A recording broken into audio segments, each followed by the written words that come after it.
Power is the currency of international relations irrespective of whatever comes out of countries interacting with each other. The acquisition of power is perceived as a foundation for security at the bare minimum and influence at the maximum, as it facilitates resisting influence from others.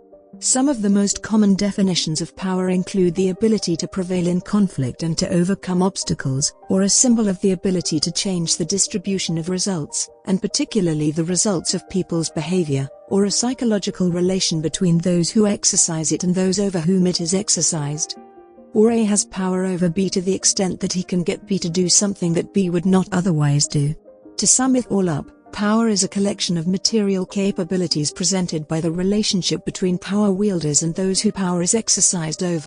Power is different from influence since power entails changing behavior, resisting others, and overcoming others' resistance, while influence is largely centered on interests. The presence of power nations is credited for the lack of a major conflict after the Second World War. Power resists others' influence and provides the ability to shape others' behaviors and preferences. Using coercion to influence individuals' behavior is often perceived as a failure of power because violence ruins relationships, and most of power-based relationships are founded on mutual actions of the actors. The current global political climate makes power easy to get, harder to use, and easier to lose. Battles for power are as intense as ever, but they are yielding diminishing returns.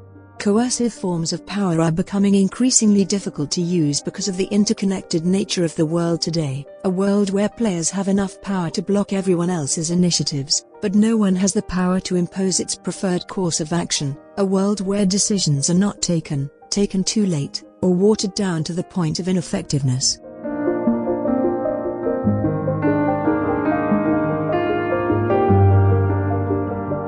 Russia's annexation of Crimea in 2014 resulted in its perception as a unilateralist and power-maximizing nation. Multilateralism is different from integration in that, multilateralism is institutions or issues that involve three or more countries working together, while integration encompasses pooling some components of sovereign states to form a supranational body. Multipolarity refers to distributing power capabilities among major powers in a regional system, and it can only exist if there are multiple powers in that artificial system. Russian policymakers looked to multilateralism as the desired foreign policy in the years following the collapse of the Soviet Union to avoid the pains and risks associated with being excluded. Putin's first years witnessed acknowledgement of multilateralism attachment, evidenced by Russia's activities in multilateral organizations such as permanent membership in the United Nations Security Council with limited institutionalization that could minimize its sovereignty. Multilateralism with Russia presents an example of their cyclic history that has been an array of attempts to adopt strategies that globally depict good or proper governance together with strengthening material. The extremes of Alexander I's Holy Alliance to Putin's focus on power concentration present Russia's tricky balance in bridging multilateral with multipolar balance of power.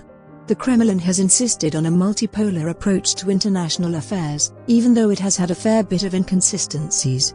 The Foreign Policy Review of 2006 referred to the United Nations as a universal forum that has been given distinct legitimacy and a primary component of modern multilateral diplomacy.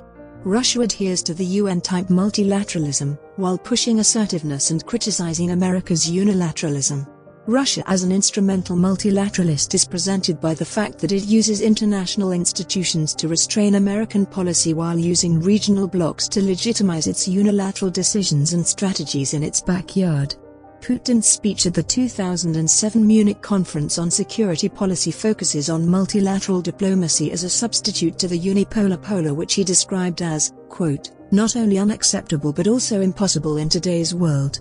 And this is not only because if there was individual leadership in today's, and precisely in today's, world, then the military, political and economic resources would not suffice. What is even more important is that the model itself is flawed because at its basis there is and can be no moral foundations for modern civilization. Putin, after expressing issue with America's dominance in international organizations, went on to accuse America of disdain for the basic principles of international law and having overstepped its national borders in the economic, political, cultural and educational policies it imposes on other nations. The accusation was followed by a threat of immediate withdrawal from the Intermediate Nuclear Missile Treaty if NATO didn't stop expanding. Subsequently, Russia has stepped up cooperation with China and Iran, both anti-America countries to a certain degree. Putin's 2015 speech in the United Nations General Assembly, the first time he appeared personally in a long time, is an example of the Kremlin's attempt to promote that anti-unilateralism agenda through the picture of a world in chaos because of attacks by Islamic terrorists, while a multilateral coalition of legitimate governments, which included Russia, collaborated to establish world order. Putin, without mentioning names, blames America for destabilizing the world and proposes a world led by the United Nations that would effectively end America's hegemony. Putin points towards more destabilization in Syria owing to more gains by the Islamic State, all of which could be avoided by internationally coordinated action led by Russia and the UN. Russia has assumed this multilateral stance in a lot of its declarations, including the 2013 State of the Nation address, where Putin disregarded any superpower intentions by instead assuming the role of protector of international law. The speech went something like this: "We do not claim to be any sort of superpower with a claim to global or regional hegemony. We do not encroach on anyone's interests, impose our patronage onto anyone, or try to teach others how to live their lives, but we will strive to be leaders, defending international law, striving for respect and national sovereignty and people's independence and identity." A while after the annexation of Crimea, Putin, in a meeting with ambassadors and heads of missions, quotes Ukraine's sacred nationality, citing, quote, "We must persevere to rid Europe of anti-constitutional coups, interventions in the internal affairs of sovereign states, blackmail and threats in international relations, and the inducement of radical and neo-Nazi forces. All of us in Europe need some kind of safety net to prevent the Iraqi, Libyan, Syrian, and, I am sorry to say in this context, Ukrainian precedents from becoming contagious. The sentiments seeking to make Russians warier of spillovers of the democratic revolutions happening around the neighboring countries." Putin routinely alleges that Kiev supports neo-Nazi and anti-Semitic fascist groups, which has been his reason for the annexation of Crimea and the recent, quote, "special military operation," in Ukraine. Russia constantly boasts of an anti-fascist identity that is tied to the USSR's role in the Second World War, commonly referred to as the Great Patriotic War in Russia, that is used to push the multipolar and anti-imperialist agenda by the Kremlin. Celebration of the Victory Day on every 9th of May peaked in 2015 in marking the 70th anniversary of Nazi Germany forces surrendering to the USSR. The celebrations include rallies, funfair, and military parades, with the resultant speeches being described as sacred because they bring together ethics, history, and religion. Russia has constantly reminded its population of the triumph over Nazi Germany and has sought to counter what it calls distortion of the historical truth by setting up commissions to counter attempts to falsify history to the detriment of Russia's interests, whose mandate encompasses defending Russia against history falsifiers who want to downplay Russian contribution to the victory in World War II. The commission, without any significant contributions to Russia as a country, was eventually dissolved in 2012. Critics of the commission argued that its role was to impose a, quote, "official truth," and hiding Russia's crimes that include meddling in the affairs of independent countries using the part of self-assertion strategy. All this culminates in Russia presenting itself as the true World War II hero, thereby monopolizing all the victories and excluding other Soviets who fought alongside Russians. The anti-fascist hero role goes completely against the alleged neo-Nazi forces Russians are fighting in Ukraine and the Baltics. Russia claims to be a champion of sovereignty while meddling in the affairs of its neighbors, evidenced by the 2008 war in Georgia, Moscow taking control of Abkhazia and South Ossetia, and the annexation of Crimea. Overall, Moscow's foreign policy is oriented towards ad hoc coalitions and unilateral actions. The Russian Foreign Minister Sergei Lavrov, in a 2014 speech to the United Nations General Assembly, asked the nations to pass a declaration on the inadmissibility of the interference into domestic affairs of sovereign states and non-recognition of coup d'état as a method of the change of power, a direct attack on America and its push for regime change. Russian officials accused the West of encouraging the color revolutions in the post-Soviet era. Putin has called for the economic balancing of America following this claim in a 2015 BRICS and SCO summit. Visa and MasterCard are used by 97% of the people in Russia. Is this normal? Not at all, but we allowed our partners to do this proceeding from the premise that the economy is outside politics. But it happened that this is not the case. The economy is immersed in politics and, moreover, being used as an instrument of political struggle. So we'll have to draw conclusions from this. Putin hasn't been shy of complaining about the US dollar being the reserve currency of the world, as it is primarily used to trade commodities like oil and gold, thereby being a reflection of America's superpower status. The Russian president has highlighted this as a serious issue for Russia and its people, especially with Western sanctions seeking to cripple the Russian economy every time Russia, quote, gets out of line, with common examples being Crimea and Ukraine.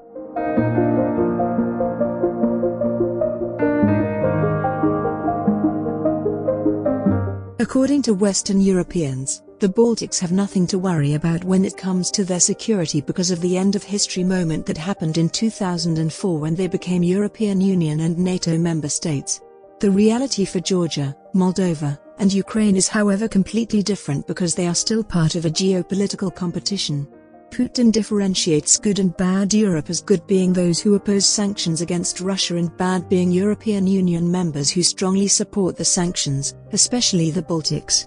Moscow has never failed to jump on any anti-American anything, with the most notable being the partnerships with China and Iran, as well as the anti-Americanism sentiments in France following the sanctioning of French banks.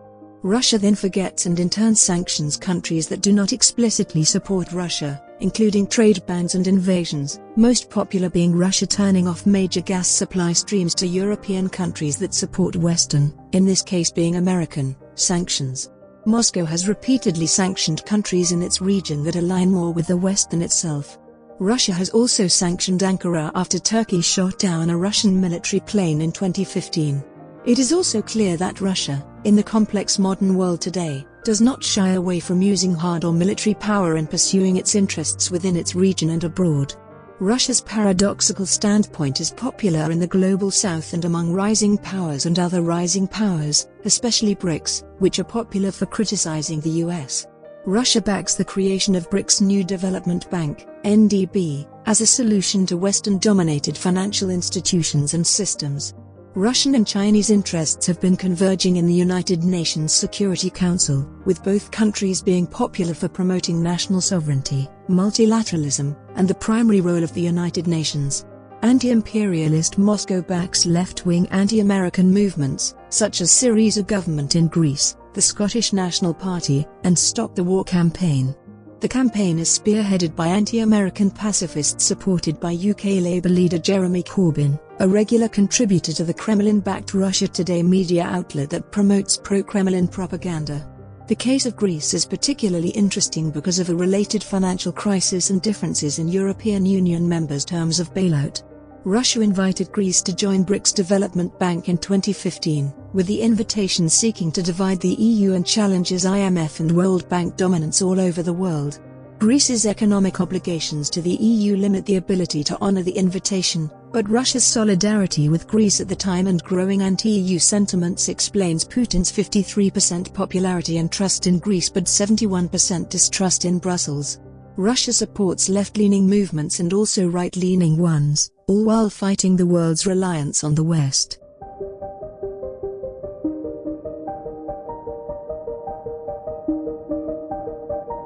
It has repeatedly been mentioned in this video that the Kremlin is constantly working towards being the most viable alternative to the West in an attempt to reduce over-reliance. Putin, in a 2013 speech to the Russian Federal Assembly, presents the West and the European Union as decadent entities where traditional values are eroding while evil is being equated with good.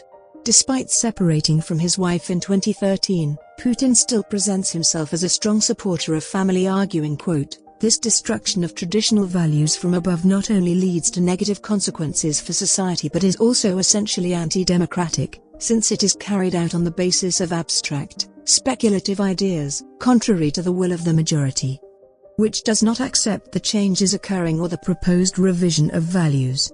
We know that there are more and more people in the world who support our position in defending traditional values that have made up the spiritual and moral foundation of civilization in every nation for thousands of years, the values of traditional families, real human life, including religious life.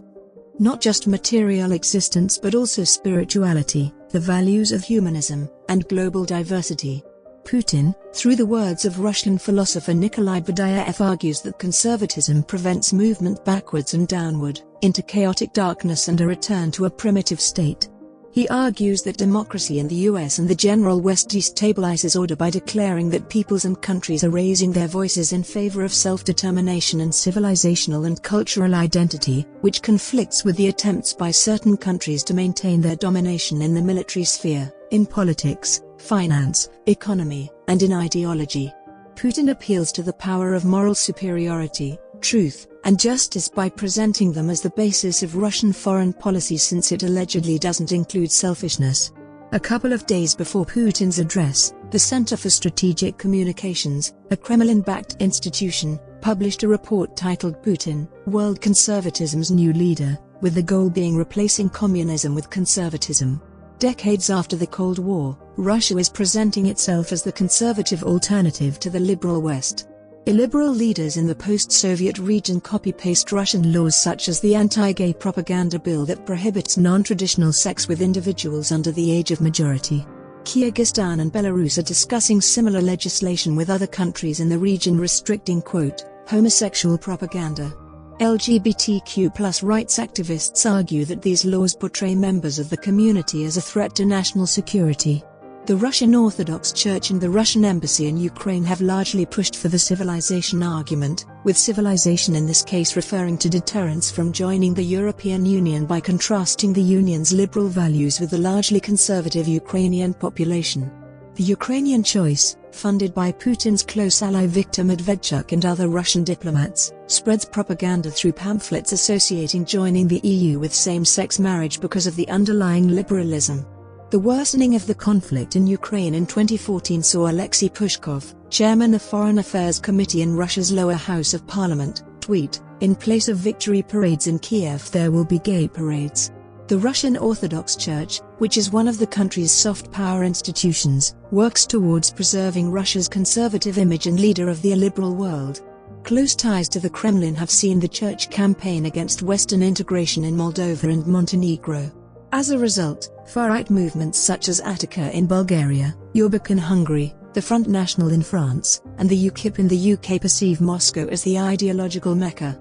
The genuineness of these affiliations are often put to question with the underlying financial backing from the Kremlin. For instance, the National Front requested for a €27 million loan to fund their election campaign in 2017, with the party securing an €11 million loan with the first Czech Russian bank based in Moscow. The conservative presentation of Russia has really caught on, with a popular example being Marine Le Pen, who challenged Emmanuel Macron in the most recent French elections, while praising Russia's actions in Ukraine, called Putin a true patriot, the defender of European and Christian values. Conservative Russia presents the complex relationship between hard and soft power, which is the increasingly popular smart power.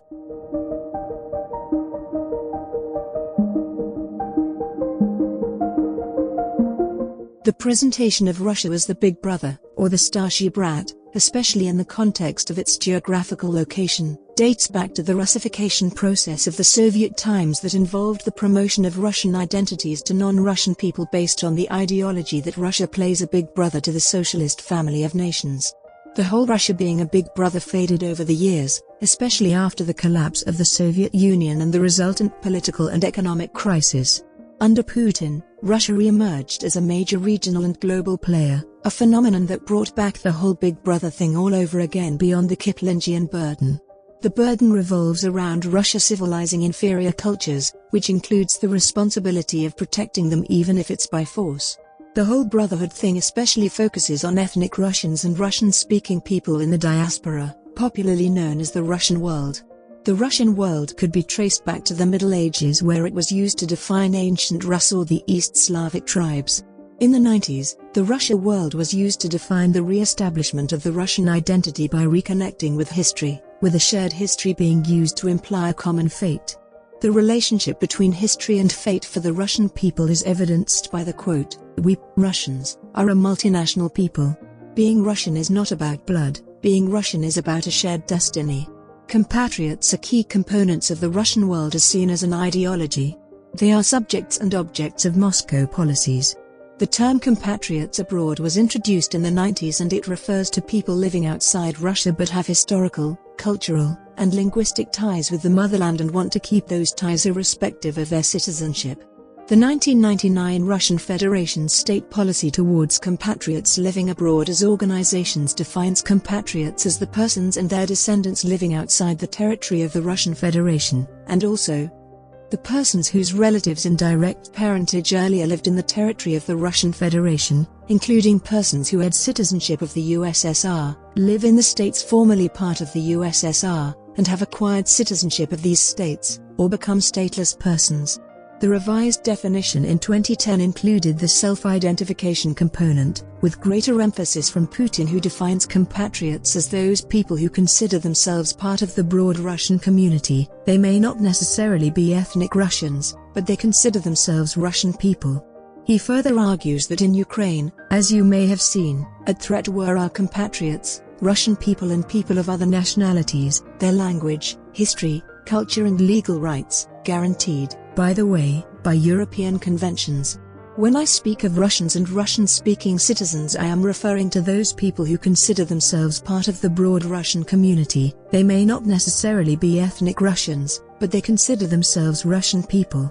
In a nutshell, a compatriot is any citizen of the former Soviet Union even if they have never lived in the Russian Federation. The Russian world and compatriots are Russians living abroad, former citizens of the Soviet Union, Russian immigrants, descendants of compatriots, and even foreign citizens who admire Russian culture and language. Belonging to a community is more cultural than it is political, with those speaking the Russian language being thought to be thinking Russian too. These definitions make it difficult to estimate the number of people in the Russian world, with this number varying from one source to the next. Organizations such as Russo-Trudnichestvo are responsible for making sure compatriots sustain the relationships with Russia.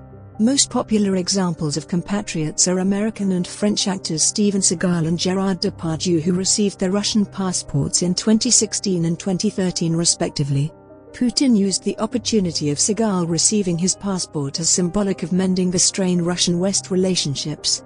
The compatriots issue has largely been politicized under Putin's rule, as the Kremlin has used the Russian world to pursue some political and foreign policy interests.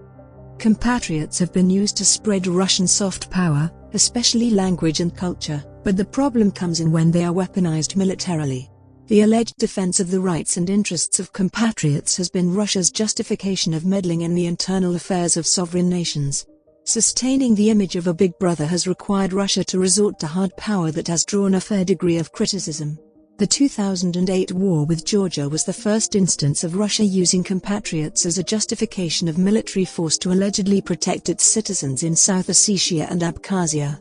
Majority of people in South Ossetia are ethnic Georgians, but people in Abkhazia are minority Armenians, Georgians, and Russians.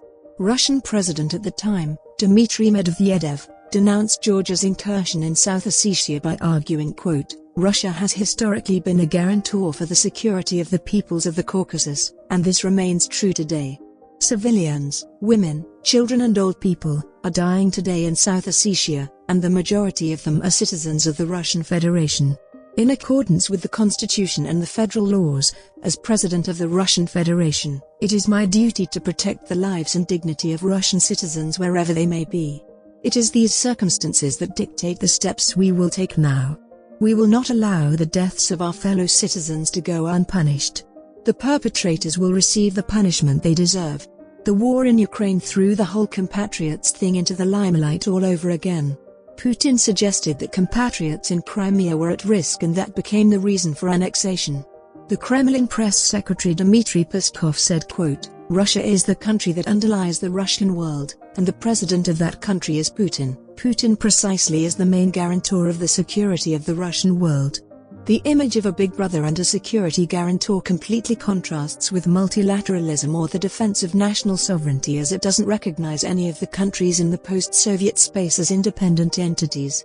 Countries such as Ukraine are torn between being Russia's smaller brother and Europe's rejected son, have seen the population lean more towards Russia until recently with the invasion.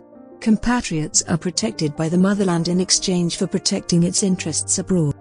Putin appreciated the compatriots during the unification with Crimea, citing, quote, "the decisive support of our compatriots, who expressed their firm desire to be with Russia." To support Russia definitely helped unify Russian society and became an important factor in the consolidation of Russians abroad and the entire Russian community. Compatriots were forced to leave Russia for a number of reasons, but they continued serving their motherland. Many of them see it as their mission. We value this service very highly. Compatriots are also instrumental in Russia's passportization strategy that entails distributing Russian passports as an approach to either creating or strengthening pro-Russian sectors and influencing local politics. Despite neighboring governments' issues with passportization, Russia uses the strategy to undertake military action, as in the case of Georgia, Crimea, and Ukraine today, because accepting a Russian passport signifies legal inclusion in Russia. However, it is difficult to determine whether compatriots support Russia policies and strategies because of genuine admiration and support or incentives, including economic ones. The Big Brother narrative has drawn criticism in some of the post-Soviet space, while it has been backed in countries such as Armenia, where Russia is an economic partner and a guarantor of sovereignty. Crimeans allegedly support Russia's actions despite protests from Ukraine and the international community. A June 2014 Gallup poll suggested that over 80% of Crimeans viewed the results of the referendum as legitimate, with the attitudes remaining fairly the same a year later, as evidenced by the results of a study by the German polling firm GfK. Overall, compatriots in the Russian world provide Russia with reasons to carry out military operations on foreign soil, evidencing the complex relationship between hard and soft power.